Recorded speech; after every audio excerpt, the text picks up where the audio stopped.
Hi guys, my name is Julie, and I'm a registered dietitian and National Nutrition Program Coordinator with Lifetime Fitness. And I'm here today to talk to you a little bit more about how you can dial in your grocery store shopping habits. Because anybody who's starting a new healthy way of life journey or tightening up on their old one needs to learn how to eat healthy. And what better way than to do it at the grocery store?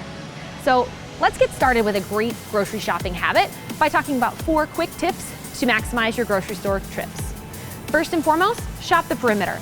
Staying around the edges of the store will keep you in check with most of the healthiest options that they have to offer. Second, make sure you're starting your trip in the produce section. That should be where you're spending the majority of your time, loading up on the healthiest, most nutrient-dense and fiber-rich vegetables and fruits. Third, make sure that you're planning ahead. Take the time to put together a list and also to schedule your grocery trip each and every week. And finally, it's quality over quantity. You don't have to have a full basket to make sure that you have the most nutrient-dense foods. Stick to your list and make sure you have great options in your cart for you and your family. Let's get shopping. So the first stop that you take needs to be the produce section.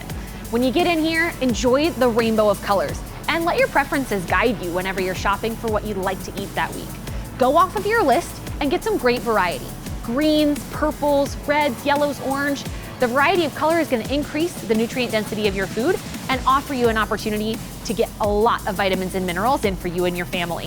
When it comes to your vegetable intake, you're aiming for 5 to 7 servings of vegetables every day, or the size of your head. That's a lot. That's why you need the most of those in your basket each time. And when it comes to fruit, limit to 1 to 2 servings a day, sticking with things that are higher in fiber and have a great natural sweetness like berries. After you finish up in the produce department, your second stop should be the meat counter.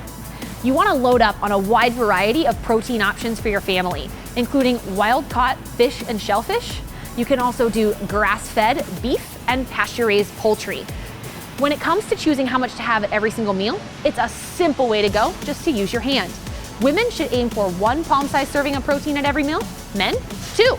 It's a simple way to make sure you're getting enough protein to meet your healthy way of life needs and gain the muscle that is going to help you along the way.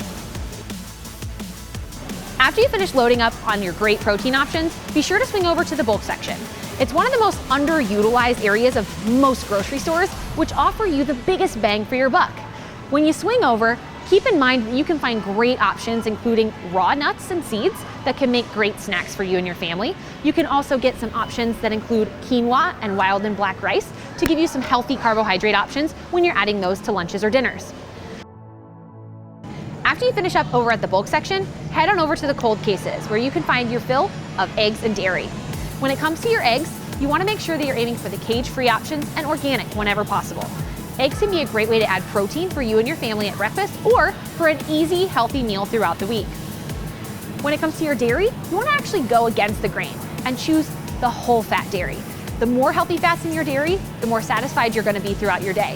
If you're choosing non-dairy options, make sure you're choosing unsweetened options, and maybe you can go for those that have a little bit of vanilla added for a little bit of extra flavor. If you're going for cottage cheese or Greek yogurts, the same rule applies. Go for that full fat option and you'll find you'll be satisfied a lot longer.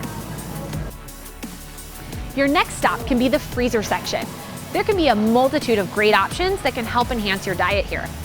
First, you may want to consider picking up some frozen vegetables. They can be out of season and may last longer in your freezer than they do in your crisper drawer. Then, you may want to pick up some frozen fruit as well. That can go great in your morning breakfast smoothie or can make a great dessert with some heavy cream on it. One of your final stops on your grocery trip is likely going to be some of the center aisles. Be sure that you're not spending too much time or too much money in these aisles because most of the things that are here are high carbohydrate, contain a lot of sugar and added ingredients, and don't necessarily benefit you on your healthy way of life journey. When it comes to things that can help you that you might find in center aisles, you might look for things like canned tuna, things like nut butter. You might also find your spices and your cooking oils. So when you're headed over to your center aisles, come with intention and steer clear of the things that don't belong in your cart or in your body.